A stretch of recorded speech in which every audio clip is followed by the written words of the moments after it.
كثيرا. أما بعد فأعوذ بالله من الشيطان الرجيم. بسم الله الرحمن الرحيم. وقالت امرأة فرعون قرة عين لي ولك لا تقتلوه عسى أن ينفعنا أو نتخذه ولدا وهم لا يشعرون. صدق الله وصدق رسوله النبي الأمين الكريم ونحن على ذلك لمن الشاهدين والشاكرين والحمد لله رب العالمين. إن الله وملائكته يصلون على النبي يا أيها الذين آمنوا صلوا عليه وسلموا تسليما. الصلاة والسلام عليك يا رسول الله. الصلاة والسلام عليك يا حبيب الله. الصلاة والسلام عليك يا رحمة للعالمين وعلى آلك وأصحابك يا شفيع المذنبين. حمد و ثنا کے بعد مقتدر علماء کرام، میرے واجب الاحترام بزرگوں اور عزیز دوستوں، ایک صوفی باصفا، ایک عالم باعمل، ایک عاشق مجدد الفسانی حضرت مولانا محمد اشرف صاحب رحمۃ اللہ تعالی علیہ کا عرس مبارک بھی ہے، اور ان کی قائم کردہ نشانی کہ جامعہ مجددیہ کے فارغ التحصیل جو طلباء نے مختصر مدنی بھی ہے. اللہ میری اور آپ کی حاضری کو قبول فرمائے. حضرت مولانا محمد اشرف صاحب رحمۃ اللہ تعالی علیہ جہاں ایک حافظ بھی تھے، قاری بھی تھے، عالم بھی تھے، عامل بھی تھے، ایک عارف بھی تھے، وہاں ایک ان کی یہ بھی خصوصیت تھی کہ وہ اولیاء کرام سے بڑی محبت، ارادت اور عقیدت رکھتے تھے. جہاں ان کو پتہ چل جاتا تھا یہاں ایک اللہ کے ولی موجود ہیں، یہاں ایک اللہ کے مقرب بندے موجود ہیں، تو دراز کا سفر کرتے ہوئے وہ وہاں جاتے تھے اور ان سے ملاقات کرتے تھے، ملاقات حاصل کرتے تھے. یہی وجہ ہے کہ ملک کے بہت سے علماء کرام، مشائخ اعظام کا ان سے بڑا گہرا تعلق تھا، اور بالخصوص جو نسبت کی آستانے تھے، ان کی جو سجادگان تھے وہ ان سے بڑی محبت کیا کرتے تھے. اور یہ محبت کی بڑی قیمتی چیز ہے. اللہ کے ولیوں سے تعلق رکھنا اور محبت رکھنا. مجھے یاد ہے کہ جب میں بندیال شریف میں پڑھتا تھا تو وہاں ایک بہت بڑے بزرگ رہتے ہیں قریب میں، بہت بڑا وہاں آستانہ بھی ہے، بہت بڑی لائبریری بھی ہے. تو مولانا وہاں آئے، میں پڑھتا تھا، مجھ سے ملاقات ہوئی، وہ کہا میں وہاں جا رہا ہوں. میں نے کہا میں بھی چلتا ہوں. میں بھی گیا وہاں. مطلب یہ کہ جہاں ان کو پتہ چل جاتا تھا کہ کوئی نہ کوئی اللہ کا ولی یہاں موجود ہے، کوئی عالم یہاں موجود ہے، تو وہ ضرور ان سے ملاقات کرتے تھے اور ان سے تعلق رکھتے تھے. اور یاد رکھیے یہ تعلق اور یہ محبت اور یہ احترام جو ہے یہ بڑی قیمتی چیز ہوتی ہے. یہ قبر میں بھی کام آتی ہے اور حشر میں بھی کام آتی ہے. دیکھیے قرآن پاک کی میں نے آیت جو تلاوت کی اس میں اسی واقعے کی طرف اشارہ ہے۔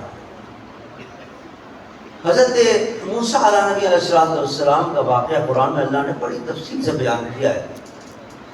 فرعون کو جب پتہ چلا کہ اس کی حکومت میں ایک بچہ پیدا ہونے والا ہے جو بڑا ہو کر اس کی حکومت کو ختم کرے گا، اس نے کہا میں پیدا ہونے نہیں دوں گا۔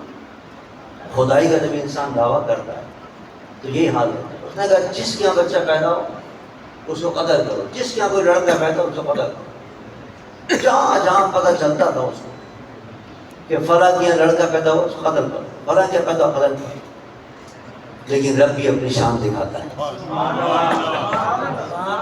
وَمَكَرُوا وَمَكَرَ اللَّهُ وَاللَّهُ خَيْرُ الْمَاكِرِينَ۔ تمام تدبیریں ناکام ہو جاتی ہیں۔ اللہ کی تدبیر کیا؟ وہ تدبیر کر رہا تھا کہ میرے خلاف جو لڑکا ہے جو بڑا ہو کر میری حکومت ختم کرے گا، وہ مروا رہا تھا اس کو۔ اور جب حضرت موسیٰ علیہ السلام پیدا ہوئے تو اللہ نے ان کی والدہ کو یہ وحی کی کہ اس کو ایک تابوت میں رکھو اور تابوت میں رکھ کے پانی میں بہا دو اس کو۔ حضرت موسیٰ علیہ السلام کو تابوت میں رکھا اور بہا دیا۔ وہ دریا جاتا تھا فرعون کے محل کے نیچے سے۔ جب وہ تابوت گزرنے لگا اوپر سے فرعون کی بیوی دیکھ رہی تھی، اس نے کہا دیکھو یہ کیا ہے، اس تابوت کو لے کے آؤ۔ تابوت کو لے کے آئے تو اس میں چھوٹا بچہ حضرت موسیٰ علیہ السلام، قرآن اس کو نقل کر رہا۔ اس بیوی نے کہا فرعون سے، قالت امرأة فرعون قرۃ عین لی ولک۔ اور فرعون کی بیوی نے کہا یہ تو ہماری اور تمہاری آنکھوں کی ٹھنڈک ہی ہے، یہ تو ہمارے تمہارے آنکھوں کی ٹھنڈک ہے، لا تقتلوہ، اسے مت قتل کرنا۔ کیوں؟ عسیٰ ان ینفعنا او نتخذہ ولدا، ہم غریب ہمیں کوئی فائدہ دے گا، یہ ہمیں فائدہ پہنچائے گا، ہم اس کو اپنا بچہ بنا لیتے ہیں، ہم ان کو اپنا لڑکا بنا لیتے ہیں۔ وَهُمْ لَا يَشْعُرُونَ، ان کو پتہ ہی نہیں تھا کیا ہونے والا ہے۔ اب ہوا کیا؟ پورا تفصیل قرآن بیان کرتا ہے۔ دودھ پینے کے لیے حضرت موسیٰ علیہ السلام کو بھائی بلاؤ، کوئی دائیوں کو بلاؤ، کوئی دودھ پلائیں ان کو۔ حضرت موسیٰ نے کسی کا دودھ نہیں پیا۔ آپ کی بہن نے کہا اس سے کہ اگر آپ کہیں تو میری نظر میں بھی ایک ہے عورت، اس کو میں بلا لاؤں، بلا کے لاؤں۔ آپ کی والدہ کو لیا بنا، انہوں نے اپنے سینے سے لگایا، حضرت موسیٰ نے دودھ پینا شروع کر دیا۔ کیا انتظام کیا رب نے قربان۔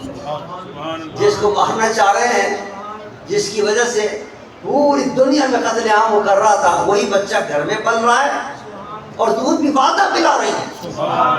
والدہ کو پلا دودھ پینا شروع کر، بچہ جوان ہو گیا۔ حضرت موسیٰ علیہ السلام جوان ہو گئے۔ جب جوان ہو گئے اور آپ نے اعلان کیا کہ لا الہ الا اللہ انی رسول اللہ، ایک ہے وحدہ لا شریک ہے، میں اللہ کا نبی ہوں۔ پھر انہوں نے کہا یہ کیا مصیبت ہے، جس کی وجہ سے میں نے ساری دنیا میں بچوں کو مارا تھا، یہ تو میرے گھر میں پڑا۔ اس نے کہا پورا قرآن میں اللہ نے واقعہ نقل کیا، کہیں جناب جادوگروں کو بلایا، ان سے مقابلہ ہوا، لیکن وہ اتنے معجزات دیکھنے کے باوجود بھی حضرت موسیٰ پر ایمان نہیں لایا۔ لیکن فرعون کی جو بیوی تھی اس کے دل کے اندر ایمان کی روشنی آ گئی اور اس نے حضرت موسیٰ علیہ السلام کو نبی مان لیا اور تسلیم کر لیا۔ اب دیکھیے علماء یہاں سے ایک نقطہ بیان کرتے ہیں، کہتے ہیں دیکھو حضرت موسیٰ علیہ السلام جب وہ تابوت میں ان کو گزر رہا تھا، وہاں سے وہ صندوق بالکل دودھ پیتے بچے تھے، ایک دن کے تھے، ابھی تو نبوت کا اعلان ہی نہیں کیا، لیکن اس بچے سے فرعون کی بیوی نے اپنی محبت کا اظہار کیا اور کہا قرۃ عین لی ولک، یہ میری اور آپ کے لیے آنکھوں کی ٹھنڈک بنے گا۔ اس محبت کی وجہ سے، کیونکہ وہ نبی ہونے والے تھے، نبوت کا اعلان کرنے والے تھے، اس اللہ کے نبی سے فرعون کی بیوی نے اپنے تعلق کا اظہار کیا، اپنے محبت کا اظہار کیا، اس محبت کی وجہ سے اللہ نے دولت اسلام سے اس کو مالا مال کر دیا۔ نعرہ تکبیر، نعرہ رسالت، نعرہ رسالت، نعرہ حیدری۔ اور صرف یہ نہیں اسلام کی دولت مل گئی، بلکہ اس سے بڑی بڑی دولتیں اللہ نے عطا فرمائی۔ قرآن پاک اس کا دوسرے مقام پہ ذکر فرماتا ہے کہ وہ کہتی ہے قالت رب ابن لی عندک بیتا فی الجنت ونجنی من فرعون وعملہ ونجنی من القوم الظالمین۔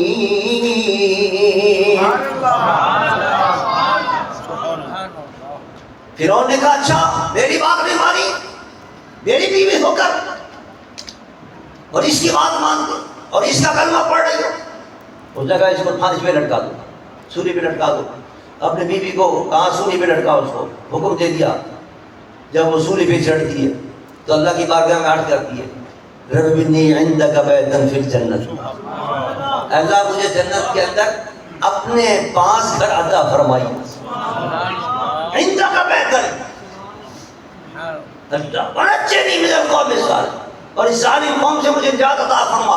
علماء فرماتے ہیں جیسے اس نے یہ کہا اللہ نے اسی وقت اس کی روح کو پرواز کر دی، جنت میں چلی۔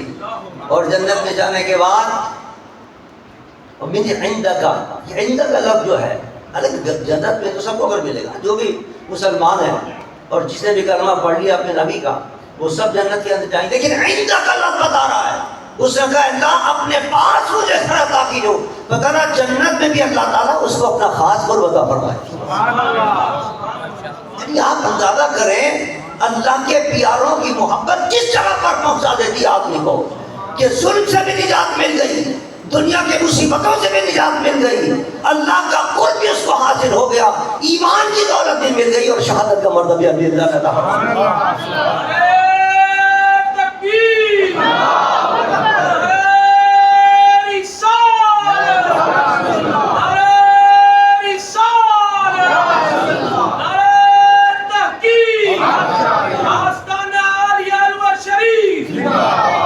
اسی لیے میرے آقا سرور دو جہاں صلی اللہ علیہ وسلم نے فرمایا یہ دعا مانگا کیا کرو، اللہم ارزقنی حبک وحب من یحبک وحب عمل یقربنی الیک۔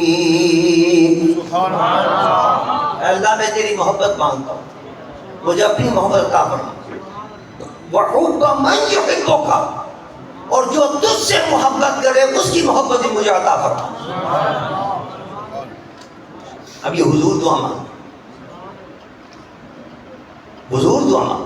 اب حضور کس کے لیے دعا مانگ رہے ہیں کہ جو تجھ سے محبت کرے اس کی محبت عطا کر دے۔ سب سے زیادہ اللہ کہ محبوب تو حضور کی ذات ہے، یہ حضور ہمارے لیے سکھا رہے ہیں، ہمیں بتا رہے ہیں کہ یہ دعا مانگا کرو کہ اللہ جو تجھ سے محبت کرے اس کی محبت بھی مجھے عطا فرما دے، جس کے اندر تمام انبیاء بھی آ گئے۔ تمام انبیاء اللہ سے محبت کرتے، اس دعا کے اندر یہ بھی اللہ مجھے انبیاء کی محبت بھی عطا فرما۔ حضور صلی اللہ علیہ وسلم بھی اللہ کے محبوب ہیں، اللہ ان کی بھی محبت مجھے عطا فرما۔ من یحبک، جو تجھ سے محبت کرے۔ صحابہ کرام یہ بھی اللہ سے محبت کرتے ہیں، اہل بیت اطہار یہ بھی اللہ سے محبت کرتے ہیں، صوفیاء کرام یہ بھی اللہ سے محبت کرتے ہیں، علماء حق یہ بھی اللہ سے محبت کرتے ہیں۔ ان سب کی دعا کے اندر ان کا نام لیا جا رہا ہے، اللہ ان سب کی محبت ہی مجھے عطا کر دے، کیونکہ یہ محبت مجھے جنت میں لے جانے والی ہے۔ ہماری اور آپ کی محبت ہے، حضرت مولانا اشرف صاحب سے محبت ہے۔ حضرت مولانا اشرف صاحب کو ہمارے مرشد گرامی حضرت شاہ مفتی محمود الولی سے محبت تھی، حضرت امام ربانی سے محبت تھی، وہ تو ان کا خاصہ تھا، مشہور تھے۔ وہ مجددی جتنے لوگ وہ کہا کرتے تھے کہ بس یہ آپ کی گارنٹی کافی ہے کہ آپ نے حضرت امام ربانی کی خدمت کی ہے، ان کی کتابیں چھاپی، ان سے محبت کرتے ہیں، یہ جنت میں جانے کے لیے کافی ہے۔ یہ محبتیں جو ہیں یہ جنت میں لے جانے والی ہوتی ہیں۔ اللہ، اور کتنی قیمتی چیز ہے یہ محبت، اور اولیاء کرام کی زیارت کرنا، اولیاء سے تعلق رکھنا، اولیاء سے محبت رکھنا۔ کتابوں میں لکھا کہ ایک دن بستان کے اندر قحط پڑ گیا، بستان شہر کے قحط پڑ گیا، لوگ جناب دعائیں کر رہے ہیں لیکن قحط دور ہی نہیں ہوا، بارشوں کے نہیں تھے، لوگ پریشان ہو گئے۔ ایک آدمی آیا تو اس نے اللہ کی بارگاہ میں دعا کہ اللہ میرے سر کے اندر جو چیز ہے اس کا صدقہ میں تجھ سے مانگتا ہوں بارش عطا فرما دے۔ میرے سر میں جو چیز ہے اس کا صدقہ تجھ سے مانگتا ہوں بارش عطا کر دے۔ یہ کہنا تھا، بارش برسنی شروع ہو گئی۔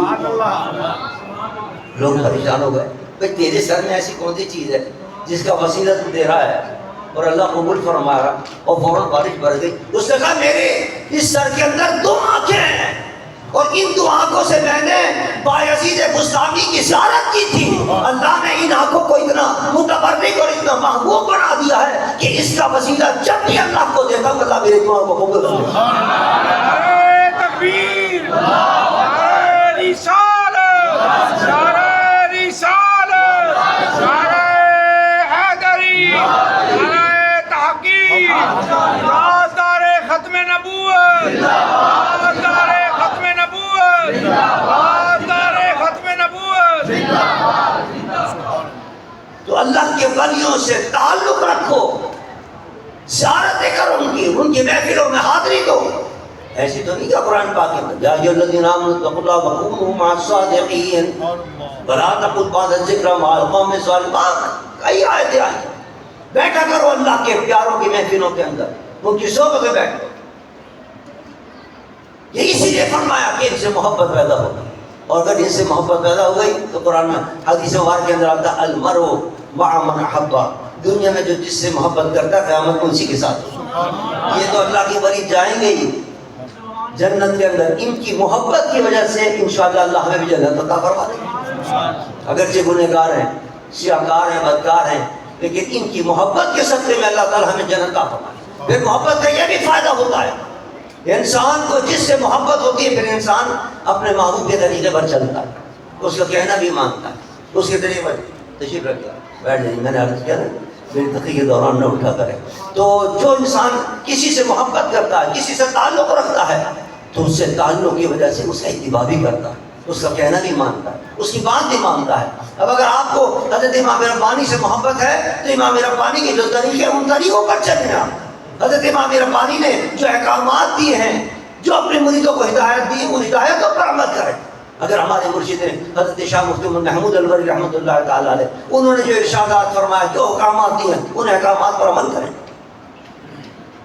مولانا اشرف صاحب مجددی رحمۃ اللہ تعالی علیہ پہلے تو کوئی دارالعلوم نہیں قائم کیا تھا، حضرت نے فرمایا میاں کیوں نہیں کھولتے تم دارالعلوم، عالم ہو تم۔ انہوں نے کسی نفسی طور پر کہا میں اتنا بڑا عالم کا ہوں، نہیں ماشاءاللہ کتابوں تو بڑی ایسا کہ آنکھوں میں کچھ تکلیف تھی، فرماتے تھے کہ بھائی آپ کتاب ذرا سناؤ مجھے عربی کتاب، تو مولانا ماشاءاللہ فراخر عربی کی کتاب پڑھ لیا کرتے۔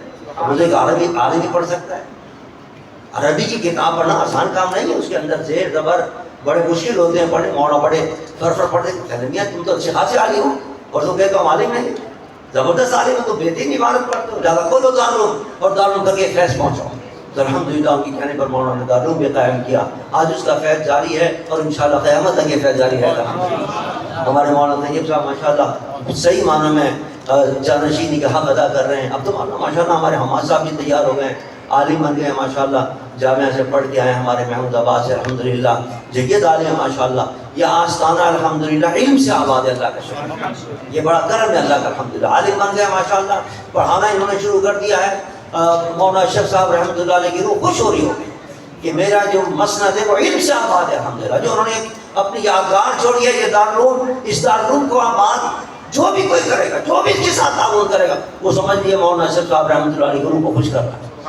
ان کی روح خود کو خوش کرنے کا طریقہ یہ ہے کہ ان کے دارالعلوم کے ساتھ تعاون کیا جائے، دانے درہمیں سخن اپنے بچوں کو بھیجیں، یا عالم بنے، یا حافظ بنے، یا قاری بنے۔ ماشاءاللہ یہاں تو پورا علم دین پڑھایا جا رہا ہے، ابھی آپ دیکھیں گے ماشاءاللہ طلبہ یہاں سے فارغ ہو کے جا رہے ہیں، درس نظامیہ پورا مکمل ہو رہا ہے یہاں الحمدللہ، قرأت الگ پڑھایا جا رہی ہے، یہ الگ کرایا جا رہا ہے، درس نظامیہ الگ پڑھایا جا رہا ہے یہاں ماشاءاللہ، اپنے بچوں کو داخل کریں آپ، یہ بھی ایک تعاون ہوتا ہے اس دارالعلوم کے ساتھ۔ دیگر جو اس کے ساتھ خدمت ہوتی ہے وہ تو کرنی چاہیے، آپ لوگ رمضان کے دن آتے ہیں یا آپ کی کوئی کیا نام ہے گندم وغیرہ ہوتی ہے، عشر وغیرہ ہوتا ہے، یہ لازمی ہے دینا۔ ہم لوگ اس میں کوتاہی کرتے ہیں، گندم ہوتی ہے، کسی کی کیا نام ہے فصلیں ہیں، اس میں سے عشر ادا نہیں کرتے، پیسے ہیں اس کی زکات ادا نہیں کرتے ہیں، سارا پیسہ حرام ہوگا، یہ سارا مال، یہ سارا اژدہا بن جائے گا۔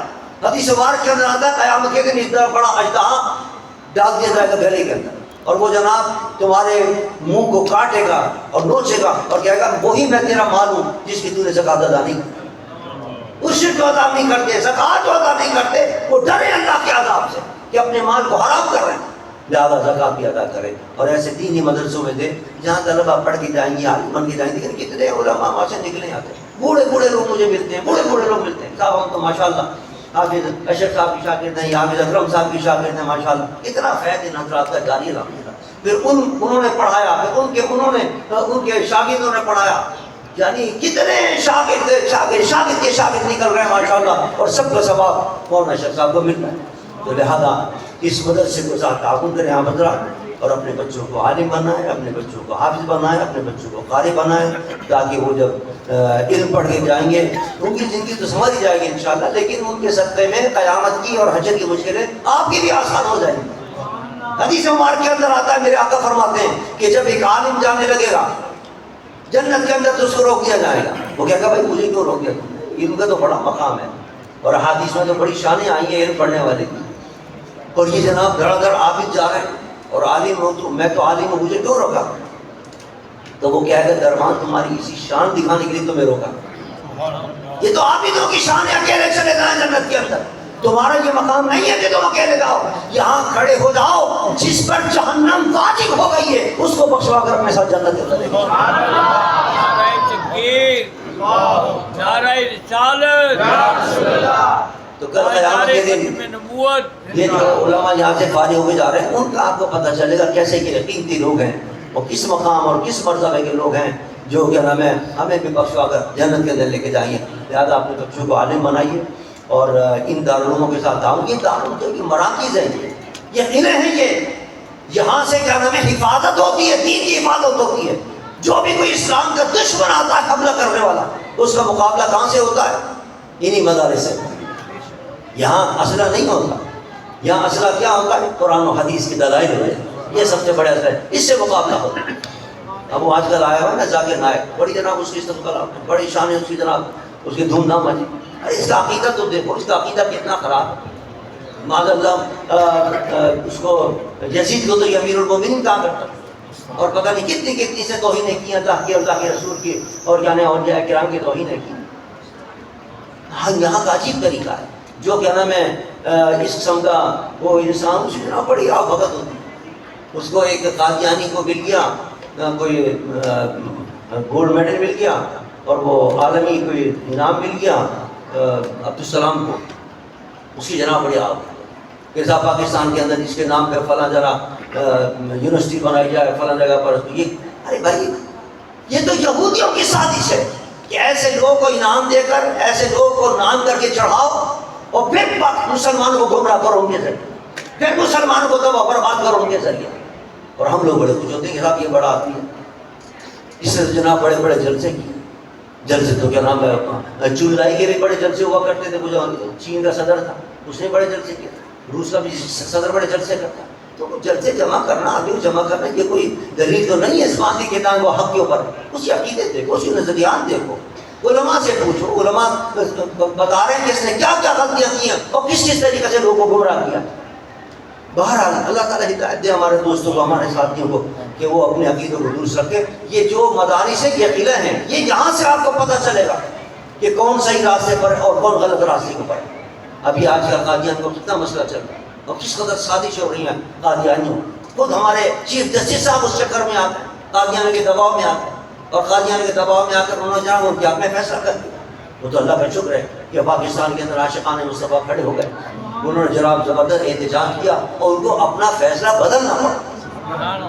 الحمدللہ 4-5 علماء بلائے تھے انہوں نے، ہم بھی گئے الحمدللہ، ہمیں بھی بلایا تھا، ہم نے ان کو بتایا کہ آپ کے فیصلے کے اندر یہ غلطیاں ہیں، آپ اپنی غلطی درست کیجئے۔ انہوں نے کہا میں اپنی تمام فیصلے کے اندر جتنے میرے پیراگراف ہیں جن جن پر آپ لوگ اعتراض ہے وہ سب میں نکالنے کا اعلان کرتا ہوں۔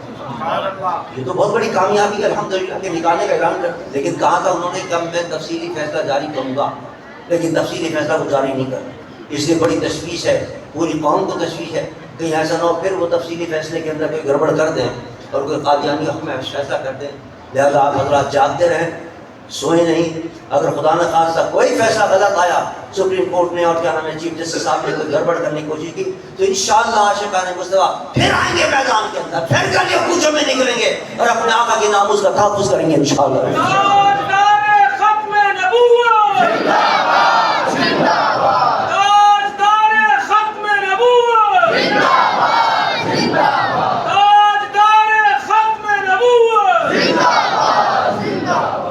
بہرحال اللہ تعالیٰ نے ہمارے حضرت مولانا اشرف صاحب کی درجے بلند فرمائے, اور ان کے ماشاءاللہ جانشین ہمارے مولانا طیب صاحب, اللہ ان کو صحت دے, عافیت دے, تندرستی دے, اور حامد کو بھی اللہ تعالیٰ تبارک تعالیٰ اپنے دین کی خدمت دے اس سے ماشاءاللہ, اور اس دارالعلوم کو اللہ دین کی راجوں میں ترقی عطا فرمائے. وما علینا الا البلاغ.